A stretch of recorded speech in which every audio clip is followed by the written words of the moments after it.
ठीक है, जय हिंद। चलते हैं, आप देखते हैं हम जो कल लेक्चर ग्रुप में देख चुके थे पूरे कहानी को, विष के दांत, जिसके लेखक कौन हुए थे? नलिनीचंद शर्मा। अब इसके हम ऑब्जेक्टिव टाइप के क्वेश्चन को देखेंगे, दोनों देखेंगे, जिस तरह से अभी बनाया गया है नया नया और जो पूछा गया है उस सबको इसमें शामिल किया गया है।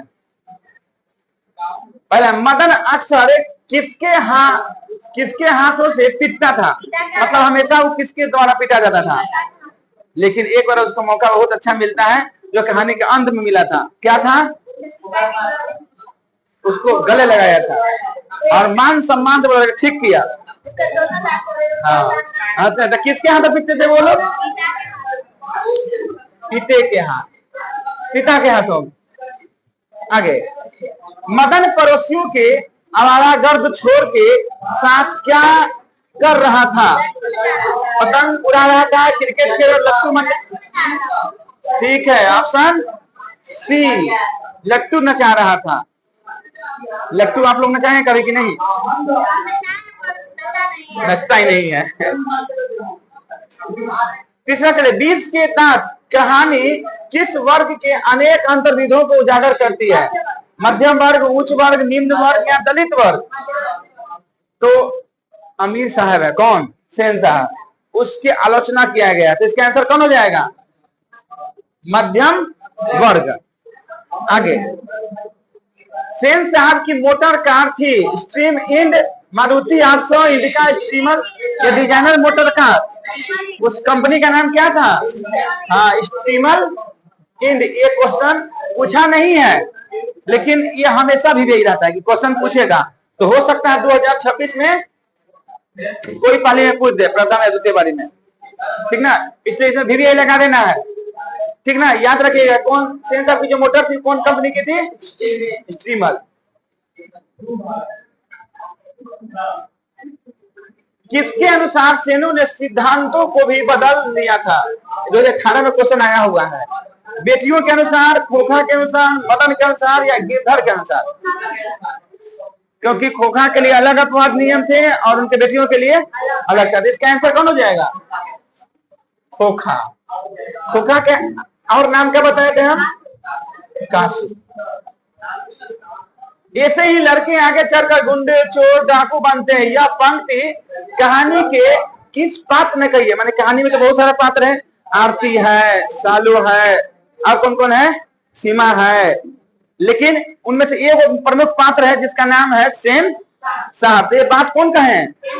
सेन साहब। ऑप्शन सी, गिरधर सोफा सब तो बचा नौकर है, सब कहा कहेगा। आगे, खोखा को ट्रेनिंग देने के लिए घर कौन आता था? लोहार, पेंटर, दर्जी, बढ़ई? ये बातें हम नहीं बताए थे, लेकिन इंजीनियरिंग का काम कौन करवाता है? सब लकड़ी वगैरह कौन बनाता है? इंजीनियर काम करता है, तो कौन करेगा इसमें? बढ़ई, ठीक ना। बढ़ई का नहीं, इंजीनियरिंग काम है। देखते कितना लकड़ी के बनाया हुआ था, बेंच बना दिया, तो इसमें इंजीनियरिंग है। इंजीनियर का हिंदी कोई बताएगा क्या होता है? मैट्रिक हिंदी, माध्यमिक, माध्यमिक हिंदी या माध्यमिक क्या बोलते हैं? अरे माध्यमिक बोले संस्कृत है, वही तो है। हाँ सही है। इंजीनियर को अंग्रेजी में क्या कहते हैं? अभियंता। चलिए 8वें प्रश्न में चलते हैं। कौओं की जमात में शामिल होने के लिए कौन लग गया? कबूतर, हंस, बत्तख, मछली? देखिए, ये छोटी क्वेश्चन में डाल देने से क्वेश्चन के ऑब्जेक्टिव को आसान कर दिया। अगर ये नहीं डालता तो ये चारों में कंफ्यूजन होता, लेकिन डाल दिया छोटी क्वेश्चन में कि हंस किसके लिए आया है? हंस किसके लिए शब्द आया है? खोखा के लिए। तो जब लट्टू खेल रहा था तो इसको भी मन के चलते हिंदी देख रहे थे कैसा खेल रहे हैं। गया तो क्या हुआ? दांत टूट नहीं गया, दांत तोड़ दिया गया। अब तोड़ने वाला कौन था? मदन। आगे, खोखा के दांत किसने तोड़ा? नहीं गया, तो ऑप्शन ए, मदन। मदन जानते हर गांव में नाम मिलेगा। मदन बहुत सिंपल सा नाम है, ऐसा कोई गांव नहीं हो जहां मदन नाम नहीं मिलेगा। नहीं है मदन? मदन है ना जी, अब नहीं जाता, पढ़ता है कहीं और जाकर, उसको सब मदना मदना कहता रहता है। सुभाष के बेटा का नाम है मदन, है ना, हर गांव में मिल जाएगा मदन।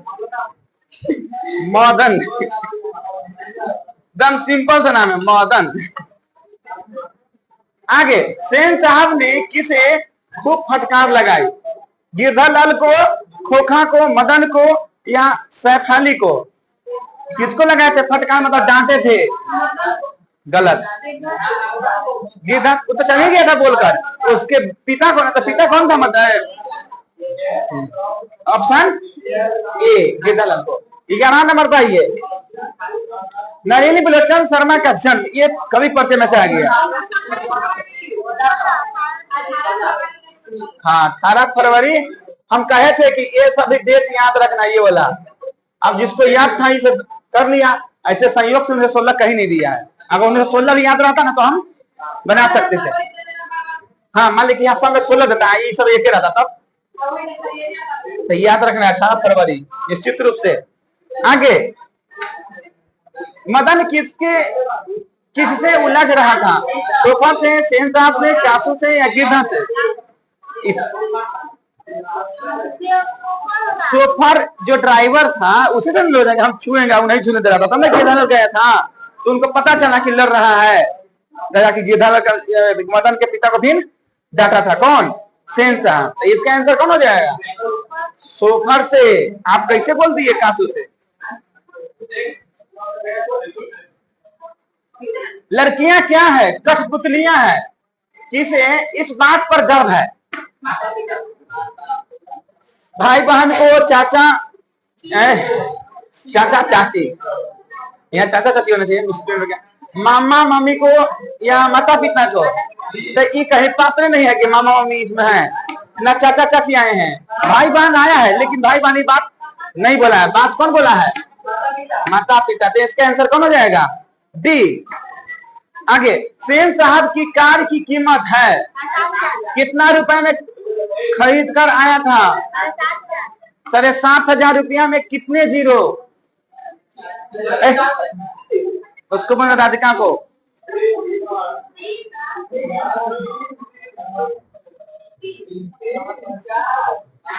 साढ़े 7,000 यही ना है? दो 7,500 में हो सकता है शब्द लिख कर यही लिख दे। जिसका मैथ कमजोर रहेगा 3 गोल बना देगा। आगे, कासू मदन के साथ किस खेल में शरीक होना चाहता था? कासू किसके लिए शब्द आया है? हाँ, खोखा के लिए। तो कौन खेल खेलने के लिए? बैडमिंटन, हॉकी, फुटबॉल या लट्टू? तो ऑप्शन कौन हो जाएगा? डी। आगे चलते हैं। सेन साहब की आंखों का तारा है कौन है? कार है, खोखा है, खोखी है, उपयोग सभी? देखिए, आंख का तारा होता है अपना सगा बेटा। तो उनका बेटा कौन है? आंख का तारा थोड़ी है, उनका प्रिय वस्तु ना है। आंख का तारा नहीं। इसका आंसर कौन होगा? केवल खोखा होगा, उनका बेटा। ऐसे बोलते कि मेरा आंख का तारा है। अनुवाद ऐसी इसको बोलते हैं मुहावरा के रूप में। तो ये कौन हो जाएगा आंसर? खोखा। खोखा के लिए नया नाम है कासू। खोखी सब तो बहुत कम वैल्यू है। नामों का चुना खोखा, खोखी।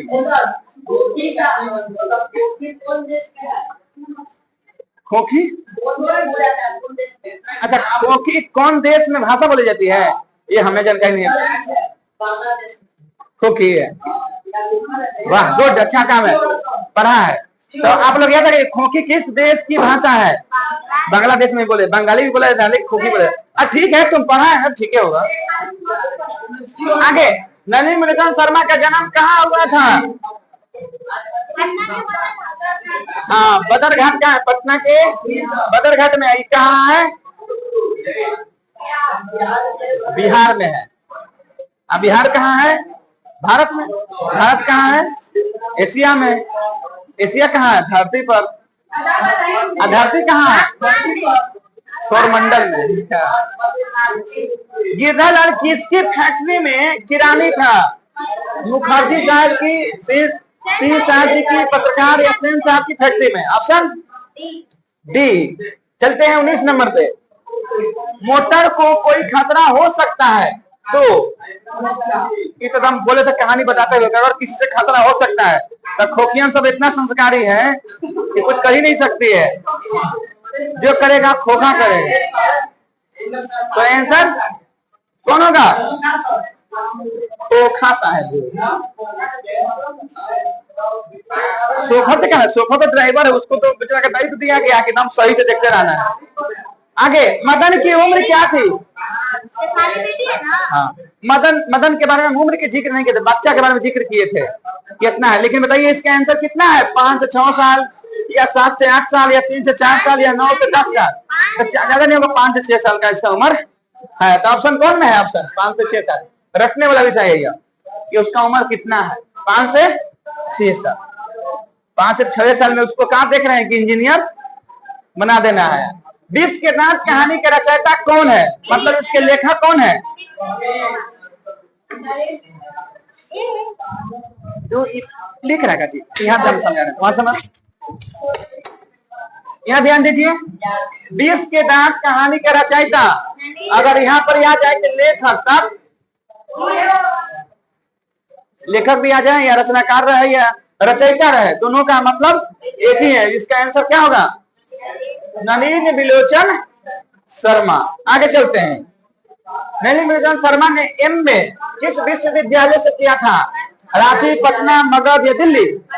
अपना ही राज्य से, राजधानी से किए थे, पटना। सीमा, रजनी, आलो, शेफाली, आरती पांचों किसकी बहनें थी? खोखा, सही है। मदन की बहन की जिक्र नहीं है, ठीक ना, जो है वो सेन साहब की क्या हो जाएगी वो सब। अच्छा, ऐसा क्वेश्चन पूछ दिया जाए आपसे कि जिसे कहा था इसमें, शेफाली के भाई के पिता का नाम क्या है? तो ऐसे भी क्वेश्चन घूमेगा तो दिक्कत की बात नहीं है, क्योंकि हम जब देंगे तो इस तरह से दे सकते हैं। तो जिसका 5 नाम याद रहेगा वही क्वेश्चन का जवाब दे सकता है। आगे, गिरधरलाल किस वर्ग का प्रतिनिधित्व करता है? मध्यम, उच्च, निम्न या निम्न मध्य? माने कि न ज्यादा गरीब हैं लेकिन मध्य में भी हैं तो निम्न में है। और निम्न लेखक ने उनके मानसिक सोच के अनुसार कहा है कि जो बेटी को अलग नियम बनाते हैं बेटा के अलग। इसका आंसर कौन देगा? ऑप्शन डी, रट जाना है। ये आया हुआ है कि नहीं? कहीं नहीं आया। मैं तो खोखा को इंजीनियर बनाने जा रहा हूँ, यह कथन किसका है? कौन कह रहा था? किससे कह रहा था? मेहमानों से या गेस्ट से कह सकते? गेस्ट कैसे बोलते हैं उसको अंग्रेजी में? मेहमान तो हिंदी शब्द है, गेस्ट बोलते हैं। अतिथि संस्कृत हो गया। अंग्रेजी में क्या कहते हैं मेहमान को? गेस्ट। चलिए, इसमें किसका आंसर हो जाएगा? इंजीनियर बनाने जा रहा हूँ, यह कथन किसका है? बस, तो सेन साहब, ऑप्शन ए। आगे चलते हैं। सेन साहब की नई मोटर कार किस रंग की थी? ये तो बताने की बात है, जो पढ़ा होगा। ये भी गलत हो जाए समझो कि भाग ही खराब है। ऑप्शन डी, काली। ऐसा काला है, नया चमचम है कि अपनी मुंह देखो तो मुंह भी देख सकते हैं। हाँ, विष के दांत शीर्षक पाठ की विधा है। इसका मतलब समझते हैं? विधा के मतलब माने किस प्रकार के नाटक है कि कविता है कि कहानी है कि निबंध है? तो कहानी है। तो ऑप्शन है डी में। कौन में है? ऑप्शन बी में है, डी। मदन के पिता का नाम क्या था? मुरारी लाल, त्रिपुरी लाल, गिरधर लाल या संपत लाल? सब में लाल लगा है। इसका आंसर क्या हो जाएगा? ये भी आई है, ये क्वेश्चन पूछा जा सकता है क्योंकि महत्वपूर्ण पाना। तो कौन आंसर हो जाएगा? गिरधर लाल। आगे चलते हैं। सेन साहब किसके व्यंग में एट कर रह गए? पत्रकार महोदय, मुखर्जी साहब, सिंह साहब, ये तो नाम नहीं आया है। गिरधर लाल। तो कौन आंसर हो जाएगा? ये ना पत्रकार लोग पूछ रहे थे तो उसमें ऐट कर रह गए थे। क्या है? हमने क्या बना? मैं बना। अब बेटी के कुछ करी, कोई मतलब नहीं है। आगे, मदन के लिए क्या खाना मामूली बात थी? दुत्कार, प्यार, मार, इनमें एगो मार, एगो होता है भात। तो ये मार वाला भात नहीं समझना है, लाठी वाला मार समझना है, थप्पड़ वाला मार समझना है, ठीक ना? ये मार भात, ये मार नहीं समझना, ठीक? क्या कहे? बोलो बोलो, क्या बोलना है? मार भात वाला नहीं है इनमें। इसका आंसर कौन हो जाएगा? माँ। माने हमेशा पिटाते रहता, किसके हाथ? अपने पिता। उसका पिता कौन है राधिका?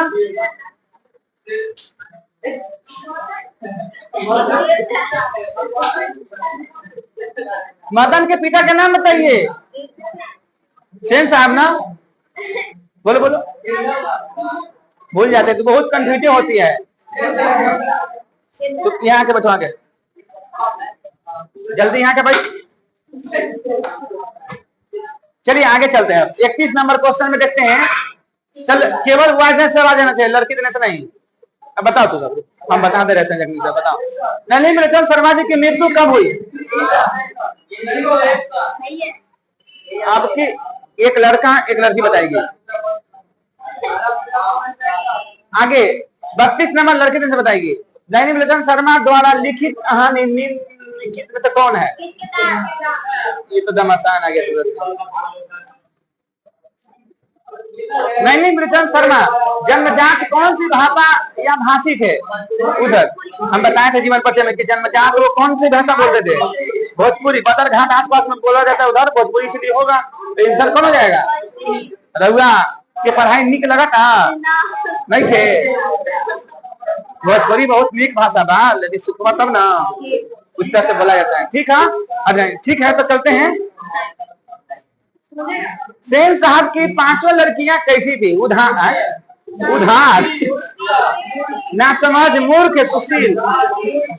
उधार थोड़ी कहीं खरीद सकता है, ये तो ऑप्शन गलत है। ना समझ भी नहीं थी, सब सुशील थी। मूर्ख भी नहीं थी, क्या थी? बहुत संस्कारी थी, उनकी बातों में रहती थी, इसे उसको सुशील कहा गया है। दुर्लज्जित नहीं, दुर्ललित शब्द का अर्थ क्या है? दुलारा, सुशील, उदंड, लाड़ प्यार में बिगड़ा हुआ। ऑप्शन डी होगा कि दुलारा होगा? बताओ ये दोनों में कौन होगा?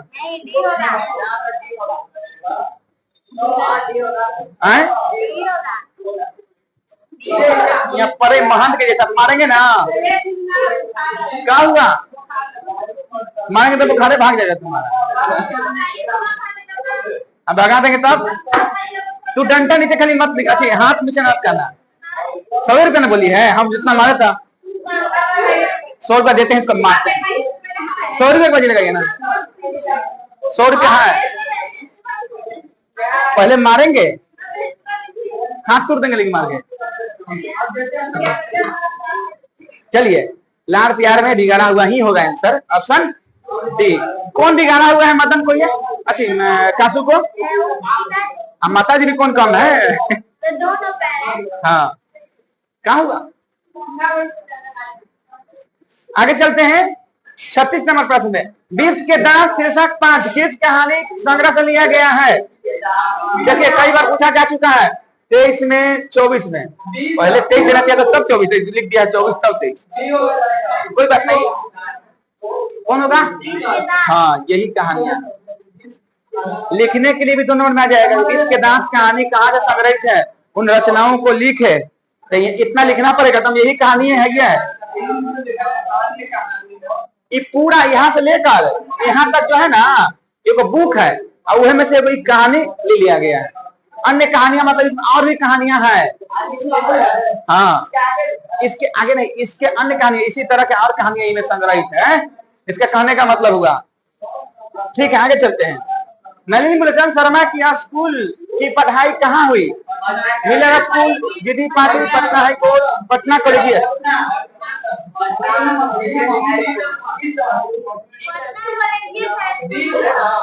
शर्मा जी का स्कूली पढ़ाई पटना के आसपास में तो कौन बोलेगा? पटना कॉलेजिएट में ना होगा जी, ऑप्शन डी।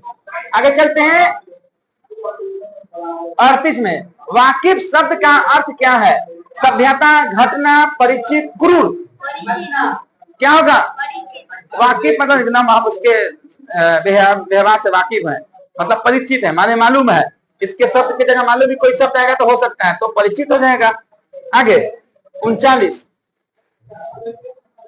मदन ने कासू के कितने दांत तोड़े?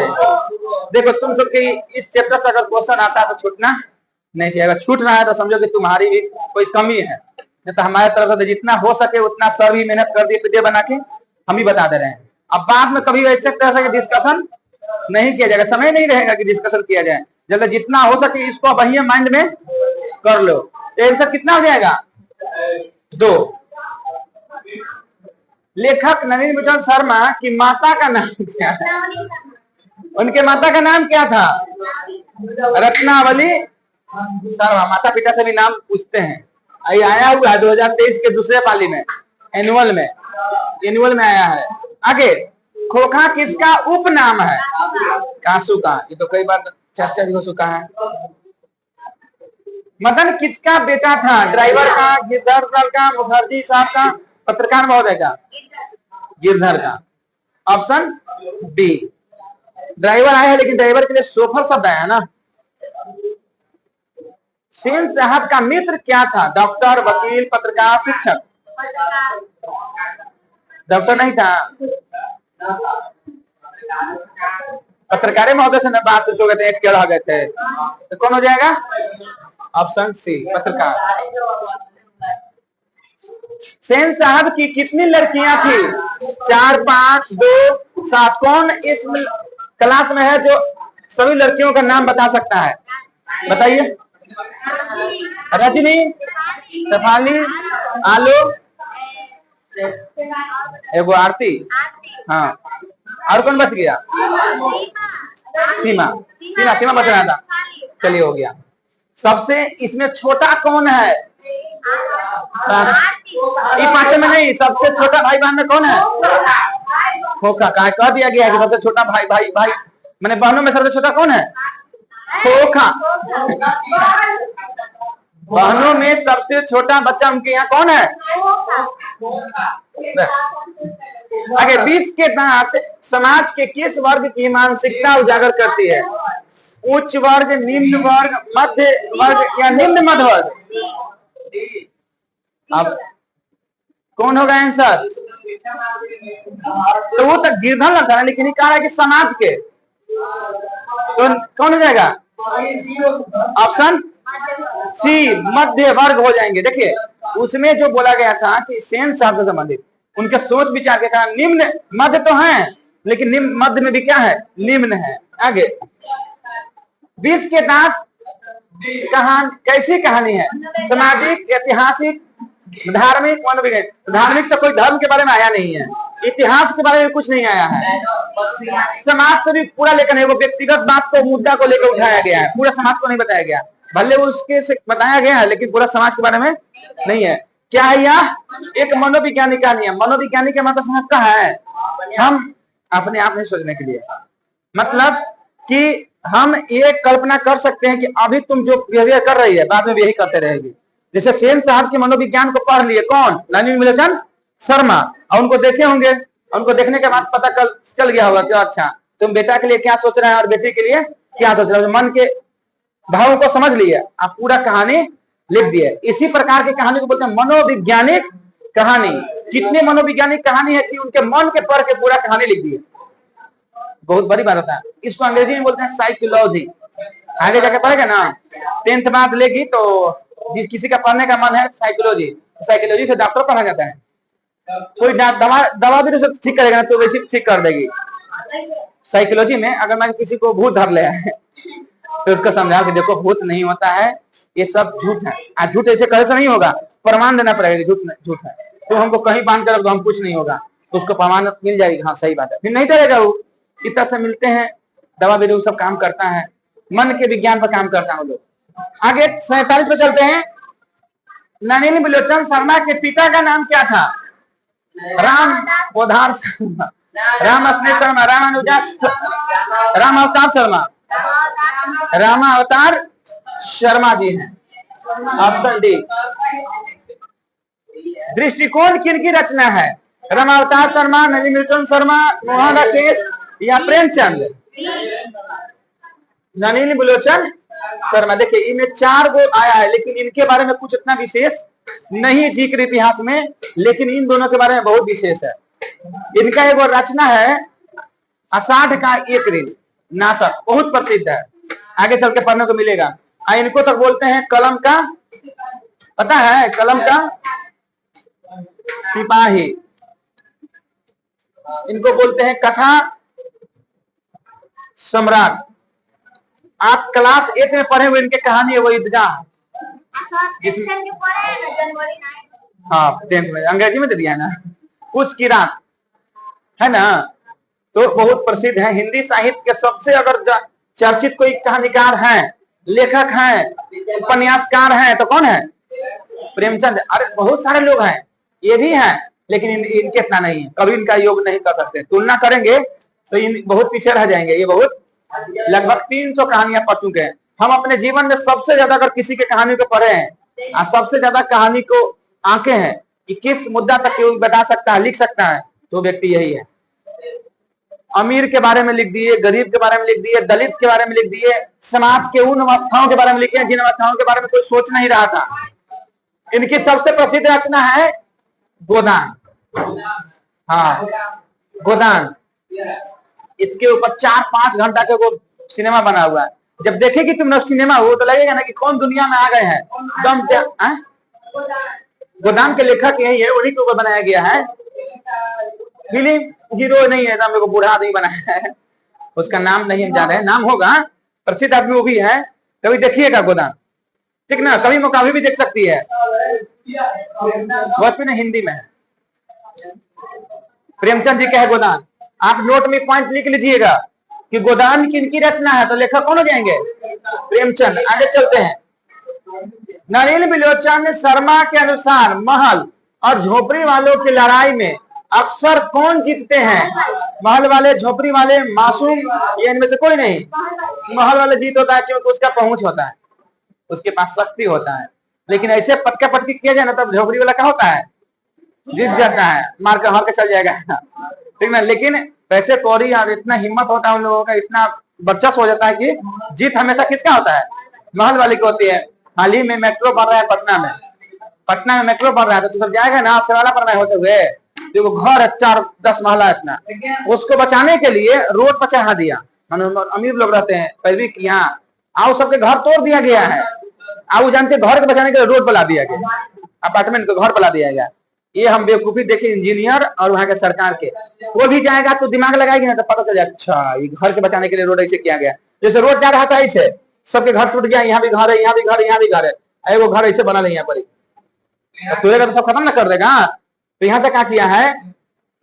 ऐसे कर दिया है, यहाँ से सीधा लाया है। इसको घर के बचाने के लिए यहाँ से ऐसे कर दिया है।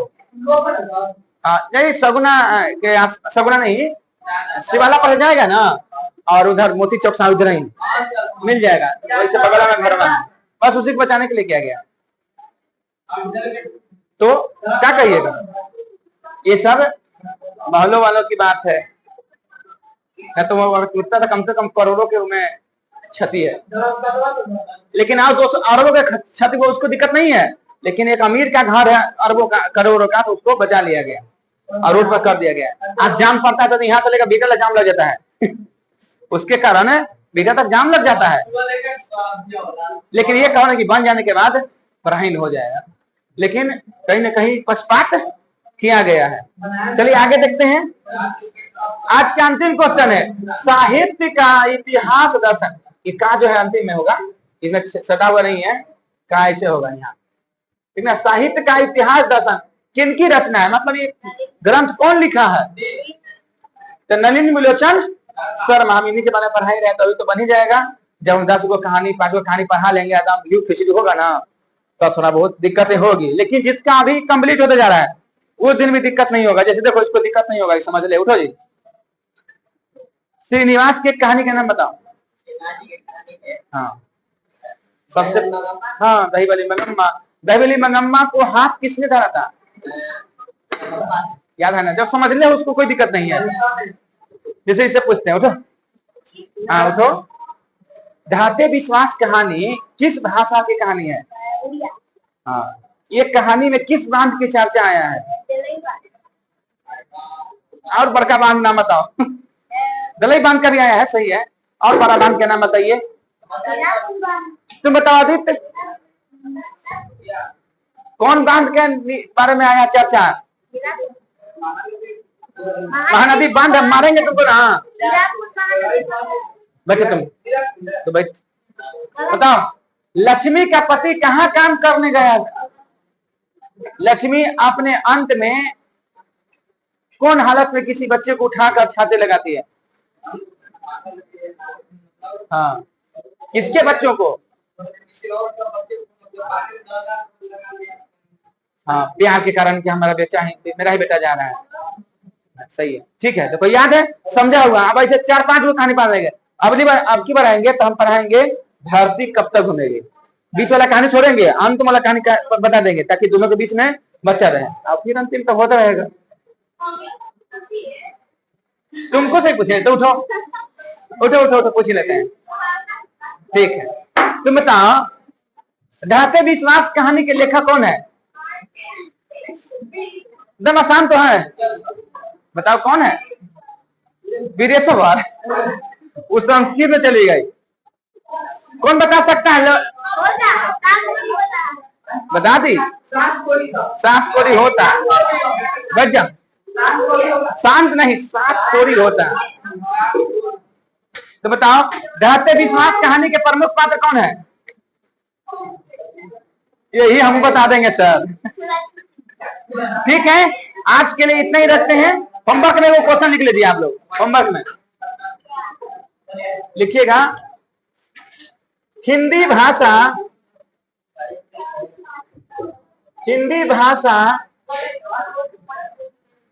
की प्रथम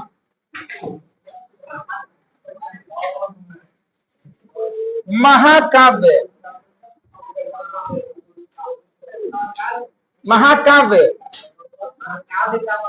कौन है? माने ग्रंथ। हाँ, महाकाव्य जिसमें बहुत बड़ा चीज के बारे में लिखा जाता है। ठीक है, आज के लिए इतना ही। जय हिंद।